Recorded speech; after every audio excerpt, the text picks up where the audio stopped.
주일 동안 안녕하셨습니까?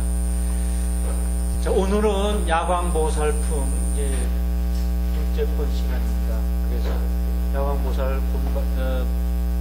야광보살 본사품을 끝내고 다음 주부터는 이제 묘음보살 이걸 시작해야 되지 않을까 생각합니다. 제가 우선 한번 야광보살품을 처음에 지난번에 한 것을 한번 읽고 그 내용을 이런 걸 했다고 다시 한번 말씀드리겠습니다. 우선 555쪽이요. 묘법연화경 야광보살 본사품 제23. 그때의 수광화 보살이 부처님께 살해였다. 세존이시여, 야광보살이 어찌하여 사바세계에 다니나이까? 세존이시여, 이 야광보살이 얼마나 한 백천만억 나유타에 행하기 어려운 고행이 있나이까? 거룩하시어라. 세존이시여, 원컨대 간략히 해설하여 주소서. 여러 하늘용, 야차, 건달바, 아수라, 가루라, 긴나라, 마오라가 사람 아닌 이들과 다른 국토에서 온 보살들과 이 성문 대중이 들으면 모두 환희하오리다. 이때 부처님이 수광화 보살에게 말씀하였다. 지나간 옛적 한량없는 항아사겁전에 부처님이 계시었으니 이름이 1월 정명덕 열애 응공정변지 명행족 선서 세간의 무상사 조장부 천인사 불세존이시며 그 부처님께 80억 대보살 마살과 72 항아사 대성문들이 있었느니라. 부처님의 수명은 42,000겁이요 보살의 수명도 그와 같으며 그 국토에는 여인과 지옥과 아기와 축생과 아수라들과 여러가지 어려움이 없고 땅이 반듯하여 손바닥과 같은데 유리로 이루어졌으며 보배나무로 장엄하고 보배 휘장을 위에 덮었으며 보배꽃과 번개를 달았는데 보배로 된 병과 향로가 나라 안에 두루 가득하고 칠보로 된 대가 있어 나무 하나에 대가 하나씩인데 나무에서 대까지가 활 한바탕 거리이고 여러 보배나무에는 모두 보살과 성문들이 그 아래 앉았으며 보배로 된 대 위에는 각각 100억 하늘들이 있어 하늘 풍류를 잡히고 노래하며 부처님을 찬탄하여 공양하였느니라. 우선 여기까지는 이제 무슨 말씀이냐면 수광화 보살이 보고 이제 부처님께 여쭤보는 거죠. 수광화 보살은 그냥 우리 노력하면서 사는 우리들이다, 중생들이다, 이렇게 생각하시면 됩니다. 야광보살은 어찌해서 운하유오 사바세계이까? 사바세계를 자유자재로 다니나이까? 이제 질문이 이렇게 시작이 됩니다. 그래서 이제 부처님께서 야광보살은 이렇게 해서 이런 과정과 이런 고행을 거쳐서 야광보살이 됐다 하고 그 전생 때부터 말씀을 하시는 거죠. 그래서 이제 야광보살의 전신인 일체중생 희견보살이 1월 정명덕 부처님 밑에서 법화경 공부를 했습니다. 그래서 이제 일체중생 희견보살이 야광보살의 전신입니다. 그러니까 일체중생 희견보살이 이제 난행고행과 낙습고행을 해서 바로 이제 야광보살이 되는 과정을 설명한 것입니다. 우리 수광이 잠잔다는 거거든요. 잠자고 있는 보살이니까 이제 우리 세상 우리를 이제 살아가는 노력하면서 살아가는 그 자리를 말씀하는 거고, 이 야광보살은 이제 변화를 일으켜서 많은 사람의 병도 고쳐주고 마음의 병, 육신의 병을 고쳐주는 그러한 힘을 가진 보살을 얘기합니다. 그래서 이제 그 부처님께서 수광화 보살한테 야광보살의 전신이 일체중생희견보살이다 하는 거예요. 그러니까 일체중생희견보살, 여기 보시면은 일체중생희견보살이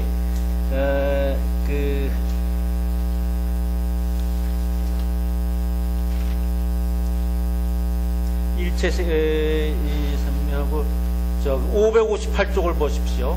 558쪽. 성문 설법화경이러라 시 일체중생 희견보살이 낙습고행하사 일월 정명덕 불법 중에 정진 경행하여 일심구부를 만만 2000세이 하고 득현 일체색신 삼매했다. 이렇게 했습니다. 그래서 이제 일체중생 희견보살은 뭘 얘기했냐면 모든 중생들이 만나보기를, 기쁘게 보기를 좋아하는 보살입니다. 그러니까 그 보살을 만나려고 멀리서도 찾아오고 만나면 기쁘고 하는, 환희심을 일으키고 하는 그런 보살입니다. 그러니까 우선 그분을 내가 아쉬울 때, 우리 항상 살아가면서 그렇지 않습니까? 아쉬울 때 누구를 만났으면 이 문제가 좀 해결될 것 같은데 내 가슴 답답한 거 어디 가서 하소연하나 할 때 이 보살이 딱 생각이 납니다. 그러니까 일체중 희견보살은 우리들 가슴 속에 있는, 누구나 가지고 있는 그런 어떠한 자리, 에너지를 얘기합니다. 물론 의인화시켜서 일체중생 희견보살이 계셔서 난행고행과 낙습고행을 해가지고 야광보살이 됐지만 그것은 우리들을 이해하기 쉽게 이렇게 경을 말씀해 놓은 것이고, 우리도 일체중생 희견보살이 되고 그 다음에 야광보살이 되는 힘을 가지고 있다는 것입니다. 만약 이 경이 부처님께서 말씀하신 게 우리와 상관없는 다른 세계의 일만 이루어진다면 이것은 뭐 영화 보는 거나 마찬가지죠. 우리와는 상관이 없습니다. 그런데 이렇게 운유법으로 표현하시고 나서 우리들로 하여금 이제 그렇게 되라 하는 말씀이죠. 우리 쉬운 말에 이런 말씀이 있어요. 상대방을 변하게 하려면 우선 나부터 변해라. 그 뭐 시중에 많이 하고 가끔 써먹는 얘기입니다만 그 쉬운 말인 것 같아도 어떻게 상대방을 변하게 하기 위해서 내가 먼저 변해야 하는가, 또 그런 말도 하죠. 또 상대를 변하게 하려면 내가 나로부터 불살라라. 그래서 열정을 보여야 상대방이 그것을 감을 입어서 이렇게 변화를 한다. 그럽니다. 그러니까 이제 기업하시는 분들은 우리들이 우리 자체를 불살러야 고객들한테 많이 그 기쁨도 주고 그래야 고객이 만족감을 느낀다. 그런 얘기를 하는데 방법은 몰라요. 어떻게 하는지. 근데 이 야광보살 본사품에서 그 방법이 아주 자세히 나와 있습니다.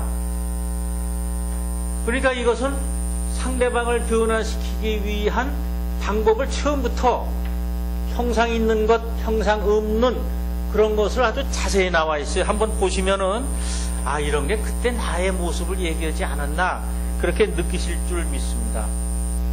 그러니까 일체중생 희견보살이 1월 정명덕 부처님 밑에서 법화경 공부를 했습니다.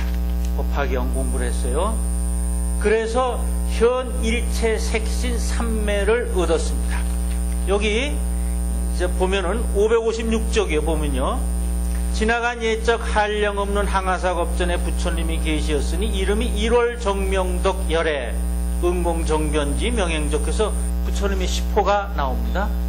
이것은 1월 정명덕 부처님의 시포입니다. 그러니까 야광보살 본사품의 시포와 또 상근별보살의 이제 시포가 다른데 우리가 이제 해석도 그렇게 야광보살 본사품일 때의 시포는 다르게 해석을 하셔야죠. 그래서 그 부처님께 80억 대보살 마살과 72 항하사 대성문들이 있었느니라. 그래서 쭉 그 세 개를 이제 표현을 합니다.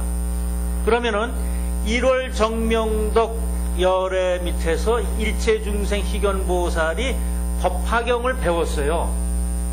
예? 그러니까 법화경은 이렇게 이 부처님께서 언제 이렇게 뭐 말법지대에 부처님이 열반하시기 전 8년 전부터 설했다. 이렇게는 역사적인 얘기고 벌써 그 전 이후부터 이 진리는 그 안에 있었어요. 어디 우주 공간에 있다가 이제 석가모니 부처님이 나오셔서 그 진리를 이제 말씀으로 해서 우리한테 보여주신 거죠. 그렇지만 다른 부처님은 벌써 이 법화경이라는 진리가 예전부터 우주 실상에 있어가지고 그때 언어, 그때 이해하는 걸로 그 중생들한테 또 얘기한 것입니다.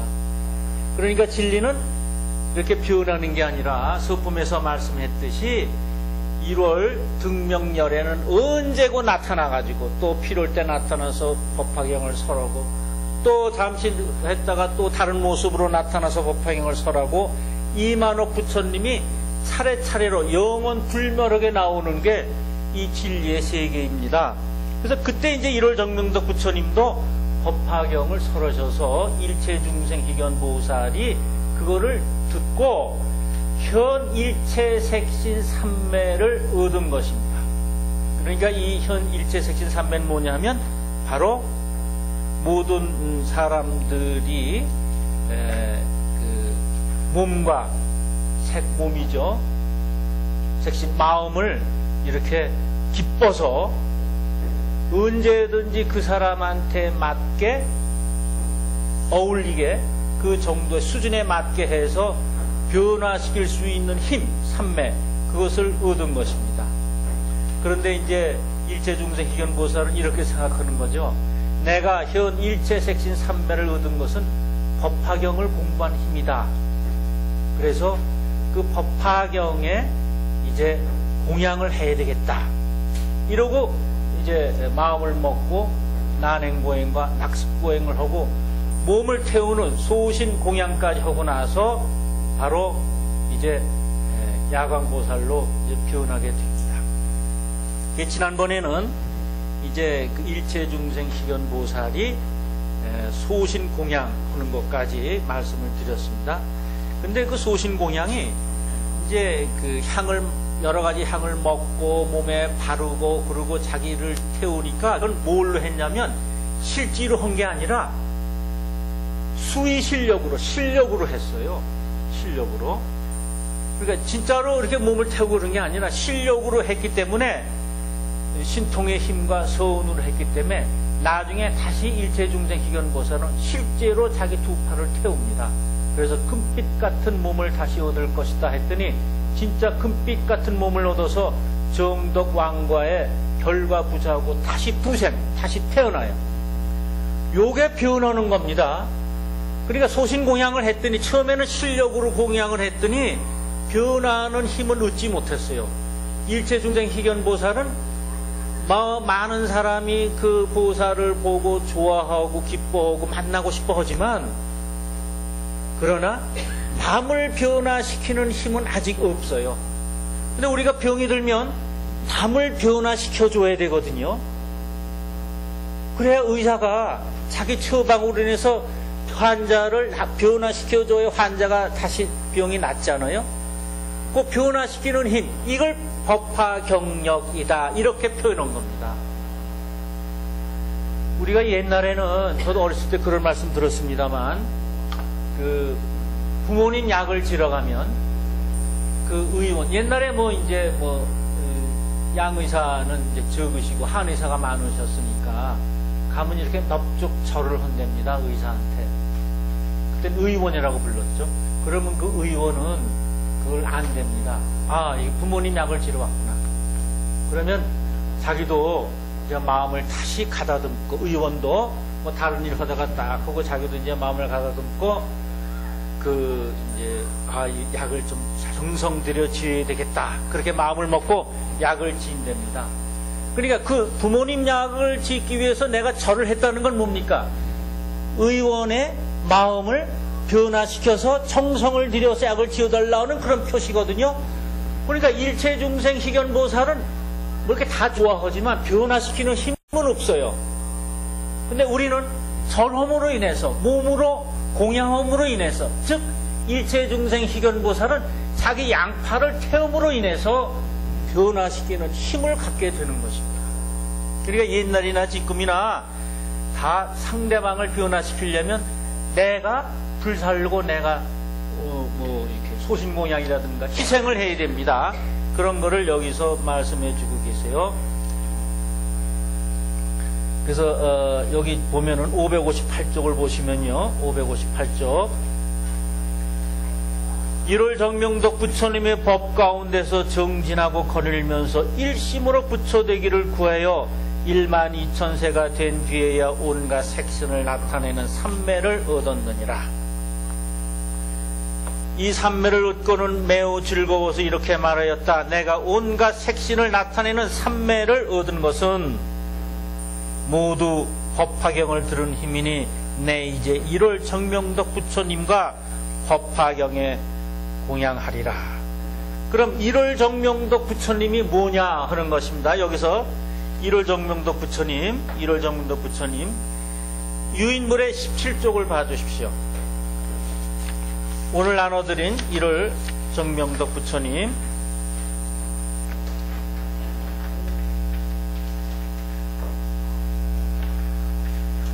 거기 이제 1월 정명덕 부처님이 이제 처음엔 이렇게 했죠. 내왕과거 무량항하사겁에 유불하시니 호는 1월 정명덕 열애. 그래서 내왕과거 무량항하사겁이라는 것은 아주 옛날 과거서부터 우주가 살아서 움직이는 힘이 있고 그 모습과 같이 이 세상 모든 만물이 살아서 움직이는 그러한 모습이 있으니 무량과거 항하사겁이라 그랬습니다. 그때도 유불하고 지금도 유불하죠. 불이라는 건 부처님이라는 건 살아서 움직이는 힘을 얘기합니다. 그래서 호는 누구한테나 적용되고 우리한테도 적용되는 게 있으니 그게 1월 정명덕 열애라는 것입니다. 아시다시피 1월 정명덕 열애는 야광보살이 받던 부처님, 즉 일체중생 희견보살일 때 받던 부처님이십니다. 그래서 1월 정명덕 열애는 그냥 우리가 이제 보통 해석을 하면 해와 같이, 달과 같이, 맑은 물과 같이 그 지혜가 맑고 크고 넓다, 그런 부처님이다, 이렇게 해석이 됩니다만 이렇게 되면 우리가 얻을 게 별로 없습니다. 그래서 이제 1월 정명덕 부처님은 우주를 움직이는 실상의 모습이거니와 또 우리의 마음자리를 나타냅니다. 그러니까 우주의 실상을 움직이는 힘이 이 우주 어느 곳에 있는데 우리도 그 힘이 있다는 것입니다. 우리 마음도 우주를 움직일 수 있는 힘이 있어요. 물론 석가모니 부처님처럼 큰 우주를 못 움직인다고 해도 내가 속해 있는 작은 우주를 움직일 수 있는 힘이 우리한테 있습니다. 그러니까 야광보살 본사품은 그거를 우리한테 자꾸 강조해 줍니다. 그래서 해는 왜 1월 정명덕이라 그랬나 하면 1월 정명덕은 그 바로 오행을 나타내는 거죠. 우주를 움직이는 오행을 나타나는데 일은 해는 높고 밝습니다. 그리고 만물을 기르는 힘이 있습니다. 그래서 자기가 높아지면 세상을 밝히는 힘을 가지고 있습니다. 뭐 이제 자리가 높다거나 그렇다면은 그 세계에서 그 세상을 밝히는 힘을 갖고 있어요. 뭐 대통령이면 그 나라 전체를 밝히는 힘을 가지고 있겠죠.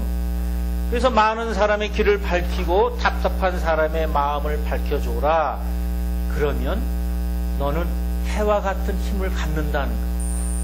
그러니까 내가 잘 있을 때, 내가 아주 형편이 좋고 지위가 높고 명예가 높을 때 남을 돌봐줘라. 그럼 해와 같은 힘을 갖는다. 그리고 두 번째, 달은 뭐냐면 어둠을 밝혀줍니다. 그래서 남의 어두운 마음을 등불이되게 밝혀줘라 하는 것입니다. 남이 어렵고 힘든 고통을 받을 때 자진해서 도와줘라. 내가 남의 도움을 밝혀주는 등불이 되어야지 내가 어려울 때 그 사람이 나를 도와준다. 이게 달의 모습입니다. 그러니까 평소 이제 내가 높게 있기 때문에 남을 자꾸 부려먹기만 하고 내 권한과 그 무슨 다른 힘에 의해서, 권력의 힘에 의해서라든가 돈의 힘에 의해서 그렇게 되면은 내가 어려울 때 그 사람은 나를 도와주지 않는다는 거예요. 그렇기 때문에 이렇게 남도 안 도와주고 또 모른 체 하다가 남 부려먹기만 하다가 자기가 어려울 때 남이 안 도와주니까 이제 그때 어쩔 수 없이 기도합니다. 부처님을 기도하던 어떤 기도가 들어가면 이래 우리는 기도를 이렇게 합니다. 제가 지금 어렵습니다. 그러니 이 문제를 해결해 주십시오. 그러면 뭐 그 다음에 또 어떤 대가를 뭐 지불한다든가 그런 마음으로 기도를 하는데, 만약 이렇게 자기가 쌓아놓은 게 없이 남을 도와주는 게 없이 기도했는데 부처님이 1월 정면동 열애가 벌쩍 나타나와서 도와준다? 그런 법은 없습니다. 그런 법은 없으니까 평소에 자꾸 남을 도와주는 것이 이제 남이 이제 울타리가 돼서 바람이 올 때 바람을 막아줍니다. 그래서 기도는 그렇게 하는 거지, 평소 이렇게 자기 이익만을 취하고 남에게 차갑게 하다가 그 도움을 받는다. 실상의 도움을 받아야 누가 이제 도와주거든요. 근데 그런 법은 없다는 것입니다. 기도를 우리가 할 때, 기도를 한다고 해서 다 이루어지는 법은 없습니다. 기도는 하실 때 무엇을 직접 달라고 하면 절대로 우주 실상은 안 줍니다. 뭐 건강을 주십시오, 재물을 주십시오, 뭐 합격을 주십시오, 이러면 주지 않습니다. 어떻게 해야 주느냐 하면, 기도는 내가 보살 세계와 통해야 되겠다. 그러니까 달라는 것을 잠시 멈추고 나는 야광보살을 인해서 1월 정명덕 부처님과 통해야 되겠다. 그래서 야광기도를 하는 겁니다. 야광기도를 하면 그 힘이 1월 정명덕 부처님을 위해서 부처님과 실상을 움직이는 거지, 직접 주십시오, 건강을 주십시오, 이러면 건강을 직접 안 줍니다. 그래서 내가 보살 세계와 통하게 되고 그 보살이 나를 도와서 내가 이제 실상의 세계와 이게 접목하게 됩니다. 어떻게 해야 되는가? 실상의 움직임을 잘 우리가 순정하고, 첫째는 실상 움직임을 잘 알아서 순정하고 거역하지 말고. 그럼 실상의 움직임이 어떠냐? 이건 많은 사람의 눈치를 보면 압니다.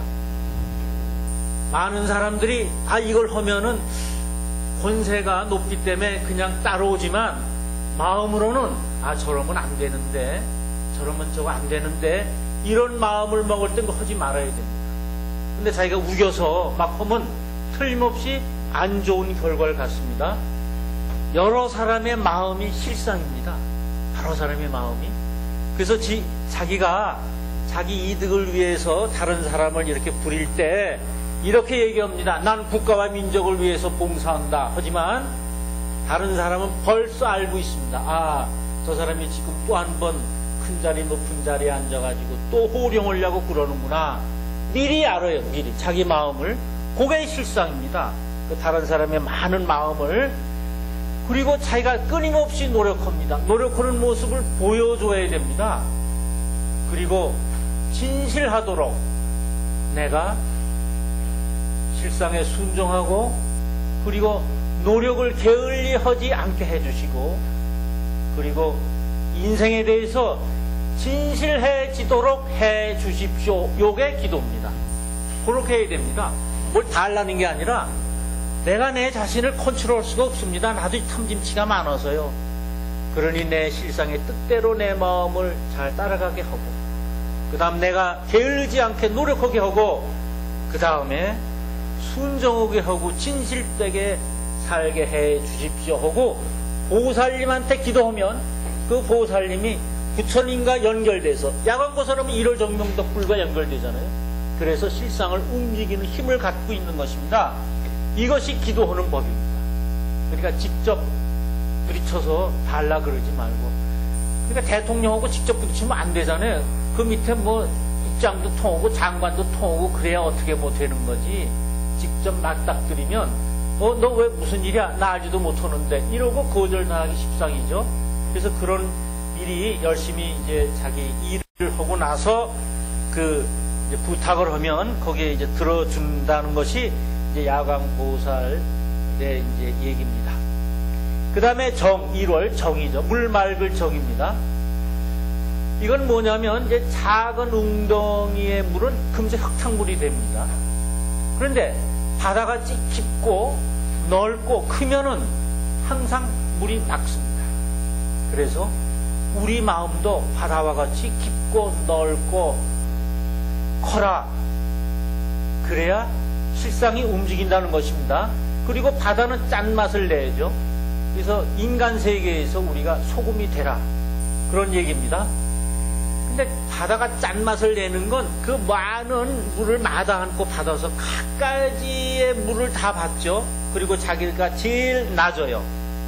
그래가지고 짠맛을 내는데 그 짠맛을 내는 그것은 자기가 자기를 썩혔기 때문에 냅니다. 즉 모든 것에 차별을 두지 않으면 깨끗해집니다. 물 맑을 정처럼 깨끗해집니다. 그래서 차별 없이 자기가 이제 어떤 기준이나 아상을 세우면은 이쁘고 밉고 나하고 친하고 멀고가 있습니다. 근데 이제 자기가 자기 상을 세우지 않으면 모든 사람이 이렇게 똑같이 보입니다. 이쁜 사람이나 미운 사람이나. 어제까지는 이쁘고 밉고가 있는데 오늘 야간기도를 정말 열심히 해서 그 세계에 좀 들어가 있으면은 모든 것이 이렇게 평등하게 보여요. 그때 내가 아상을 좀 내려놨다. 그런 느낌을 갖게 되는 거죠. 그래서 차별 없이 받아들여라 하는 것이고, 그 다음 명은 해와 달의 힘에 의해서 만물이 자라고 그러는데 우리 인간도 해와 달처럼 움직여서 만물을 키울 수 있는 힘이 있다는 것입니다. 그 만물을 자라게 하는 힘이 1월 정명덕 부처님이십니다. 이 우주실상에. 그 다음에 덕은 남을 용서해 줄 때 덕이 생깁니다. 그래서 남의 잘못을 덮어주고 흙과 같이 만물을 덮어서 뭐든지 거기서 열매를 맺게 합니다. 흙을 덮지 않으면 열매가 잃지 않습니다. 그래서 흙과 같이 다 덮어서 남의 잘못을 끄집어내면은 열매가 없습니다.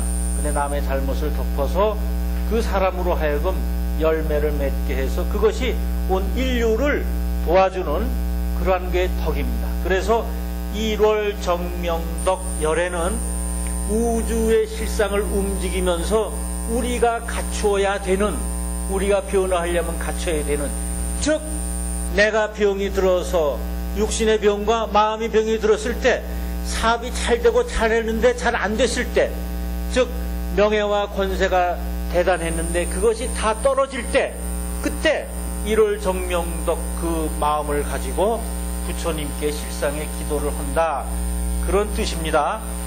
그래서 이제 자기를 변해야죠. 자기를 변해야 상대방이 변하는 겁니다.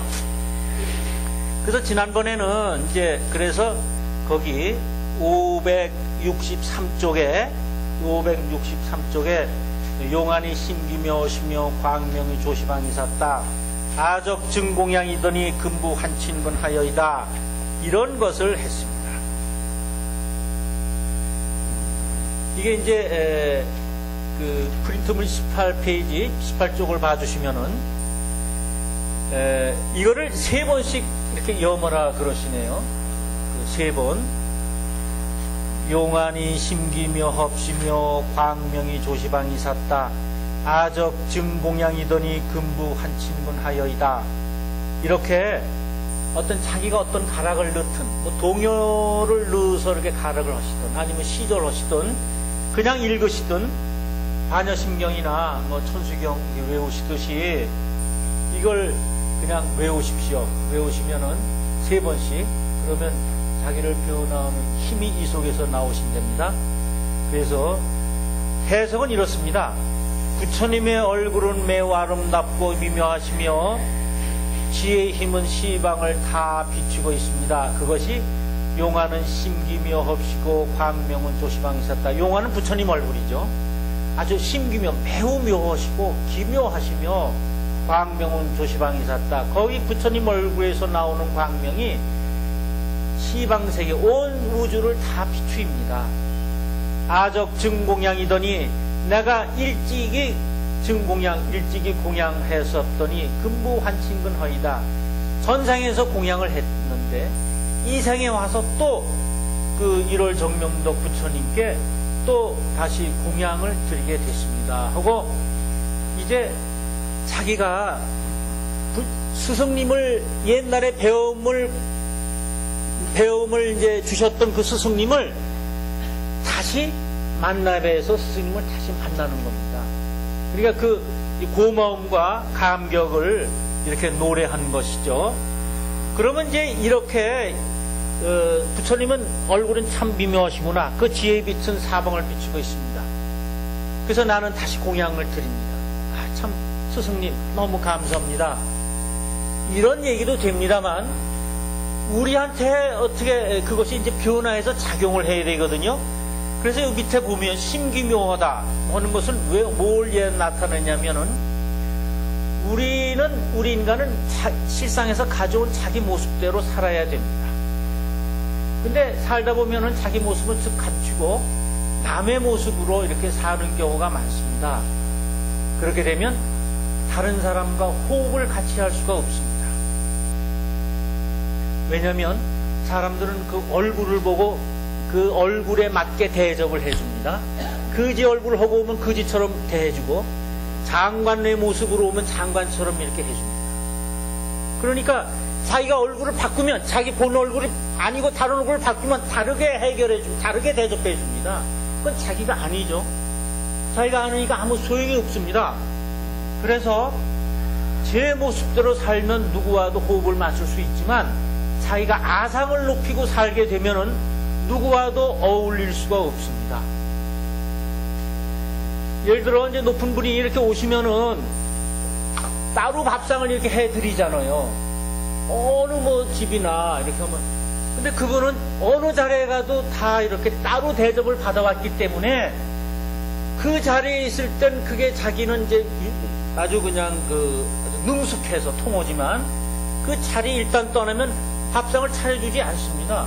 근데 이 사람은 항상 따로 밥상을 받아온 버릇이 있어서 모든 사람과 어울릴 수가 없습니다. 호흡을 할 수가 없어요. 그러니까 자기 세계에 꽉꽉 갇혀 있는 거예요. 그래서 아무리 지위가 높고 명예가 높더라도 실상에서 가져온 자기 모습대로 살아야 됩니다. 그게 묘입니다. 그래서 심기묘. 그래서 묘가 움직이는 거지 묘가 어떻게 다른 걸로 해서 움직이는 게 아니라 자기 모습대로 살면 많은 사람들이 자기와 호흡을 맞춰줘요. 그래서 어느 절이나 공양간에 갈 때 이렇게 그 공양간에 맞게 옷을 입거나 화장을 하고 그리고 장신구도 다 빼고 이러고 들어가야 거기서 이러는 사람이 받아서 같이 설거지도 하게 되지. 자기 모습 그냥 시중에서 가지고 있던 그 권세 있는 모습으로 목걸이를 치렁치렁하고 다이아 반지를 끼고 그리고 들어가 보세요. 거기서 받아주나 아유 나가시라고 이렇게 밀어버리죠. 그럼 뭐예요? 호흡을 같이 할 수가 없어요. 그래서 묘가 생기지 않아요. 그분한테는. 네? 그래서 이 신기묘는 그런 거를 우리한테 가르쳐주고 있는 것입니다. 그래서 용안이 신기묘하시다. 부처님 얼굴이 참 신기묘하시다는 건 뭐냐면 내가 본래 모습대로 살게 해주십시오.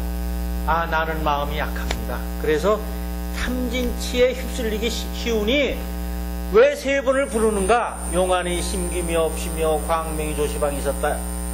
그것은 내가 내 모습대로 살게 해주십시오. 부처님 그것을 부탁하는 겁니다. 그렇게 되면 어떻게 되는가? 그러면 나는 누구와도 어울릴 수 있고 내가 배가 고프면 밥이 생기고 추우면 옷이 생기고 그리고 병이 나면 약이 생깁니다. 나 제발 그렇게 하게 해주십시오. 이런 게 용안이 심기묘 없이묘 광명이 조시방이 샀다. 아적 증공양 이러니 금부 환친근 허여이다 라는 얘기입니다. 그래서 이것을 세 번씩 부르시고 이제 기도하실 야간 기도하실 때요. 이건 소리 내서 하세요. 가락을 그러면 이제 여러 가락을 넣으시면은요 그러시됩니다. 우리 스승님 말씀은 호법신장이 이제 좋아가지고 춤도 추고 그러신대요. 그러면 우리가 모르지 않습니까? 자기 마음이 너울너울 춤을 추면 호흡신장이 춤추는 겁니다. 자기 마음이. 근데 그때까지 모르겠다.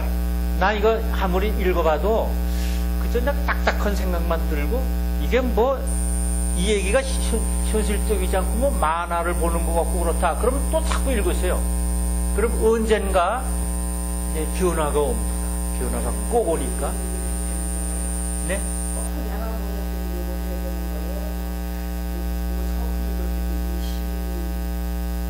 뭐 그러셔도 되는데 뭐 서품 읽으시다가 그 다음에 좀 덮으실 거 아니에요. 그럼 뭐 혼자 용안의 신기묘 없이고 광명은 조시방이시다 그러셔도 되고 그러니까 다 읽고 나신 다음에 관세음보살 나무아미타불 하시잖아요. 그렇듯이 그렇게 하시면 돼요.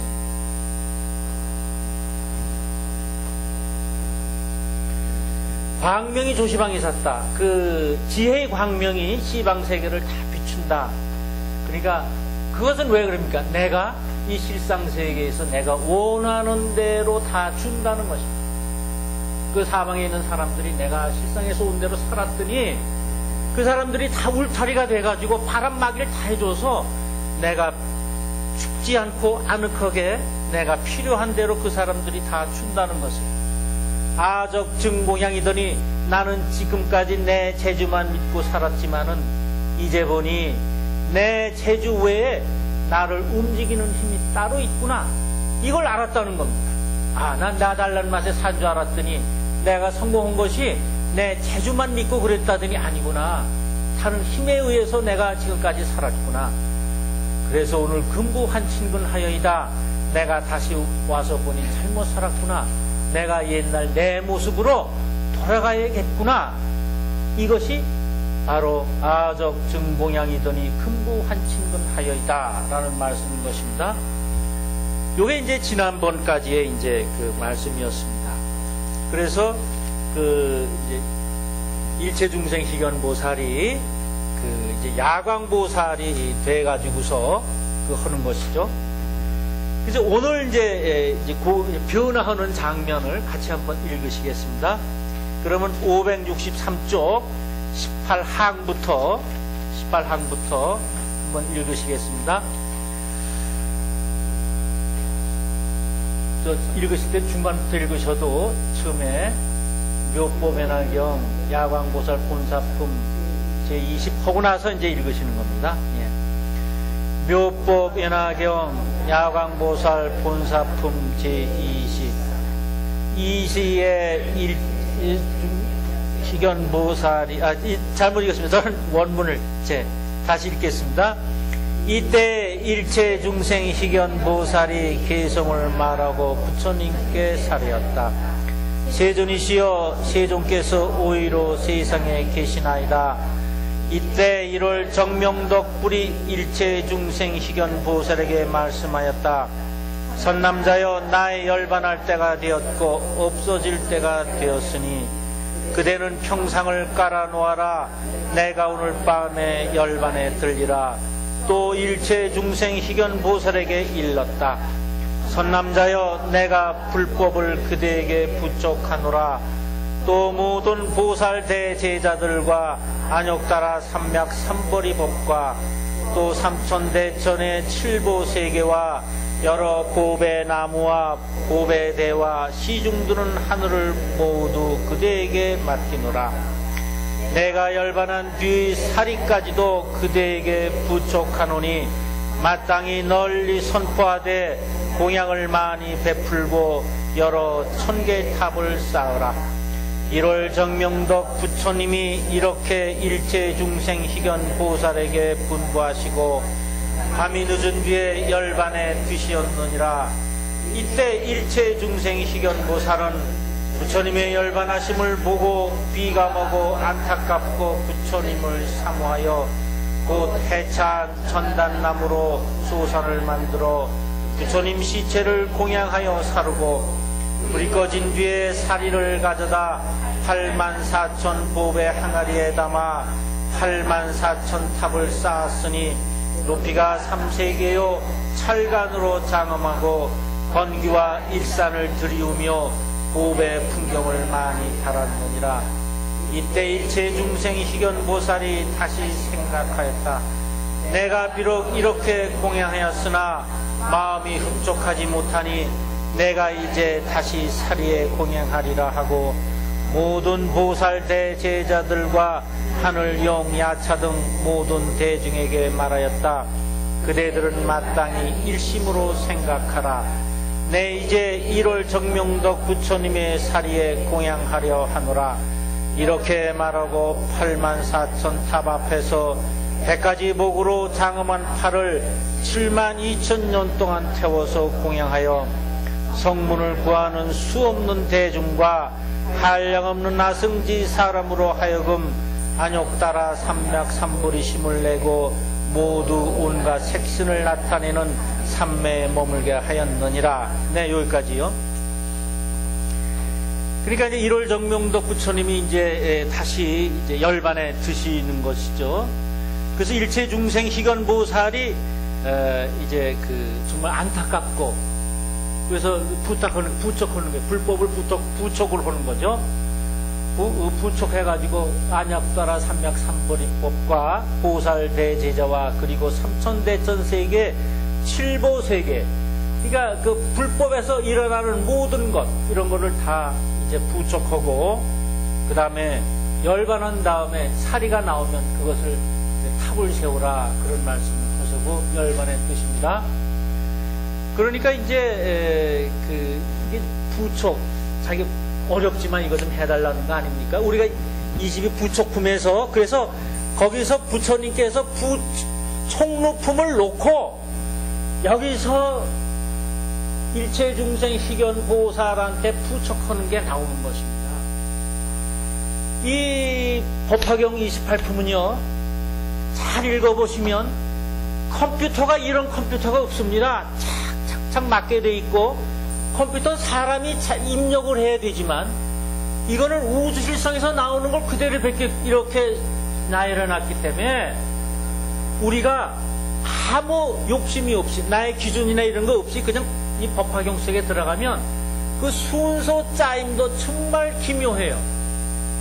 총루품 있는 다음에 내가 너한테 충동하느라, 부족하느라 삼맥삼보리법과 안욕따라 삼맥삼보리 이러잖아요. 이거 끝나면은요, 그 다음에 묘음보살이 나오는데, 묘음보살 전에 한번 이거 봐주세요. 몇 쪽을 봐주시냐면요, 579쪽. 579쪽.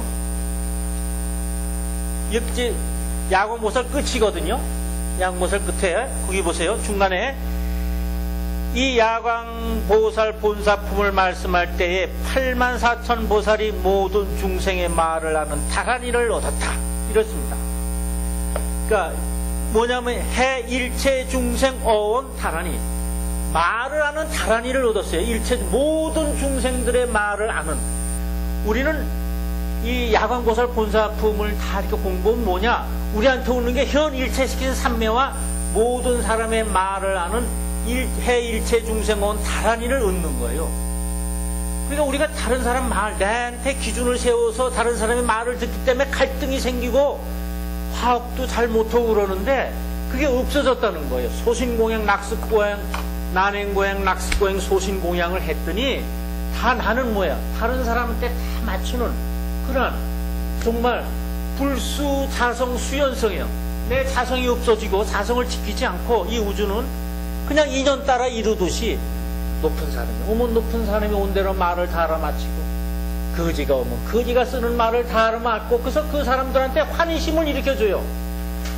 내가 그렇게 나를 소신공양을 하니까 그런 말을 하는 힘을 얻었거든요. 그럼 그 힘을 써먹어야 될 거 아니에요. 그 말을 알았으니까. 그래서 다음에 묘음보살이 나오는 겁니다. 그래서 묘음보살은 어떻게 되냐면, 묘음보살은 중생을 구제하는데 조금 더 구체적으로, 그러면 해 일체 중생 어원 다란이를 얻었거든요. 그 힘을 얻었어요. 다란이 힘을 얻었는데, 모든 중생의 그 층층, 그 많은 중생들이 이것도 다르고 학습도 다르고 생김도 다르고 모든 환경이 다른 중생들한테 34가지 모습으로, 34가지는 우주 전체를 얘기하는 겁니다. 묘음보살은 34가지 모습으로 그와게 다 응신을 해요. 부처님 모습을 나타내는 데에는 부처님 모습으로, 왕의 모습으로 나타내는 데는 왕의 모습으로, 거지 모습, 동자, 동료한들 다 모습으로 나타나서 그 사람들을 제도하는 겁니다. 그렇게 그 모습에 맞춰서 제도하지 않으면 제도가 안 돼요. 내 모습으로 제도하면 제도가 안 된다니까요. 그건 내가 나 제도하는 거지 남의 제도 안 되거든요. 그러니까 그 모습으로. 그래서 그 다음에 묘음보살이 나와서 34가지 응신으로 그 중생을 구하고, 그 다음엔 뭐예요? 간센보살이 나와서 33가지 모습으로 또 다 나타나서 그 사람들을 고난에서 또 구제해 주는 겁니다.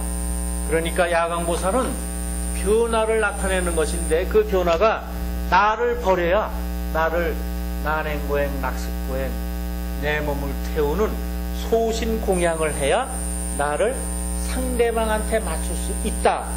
이런 말씀을 이제 하는 거예요. 조금 쉬었다가 이제 계속하겠습니다.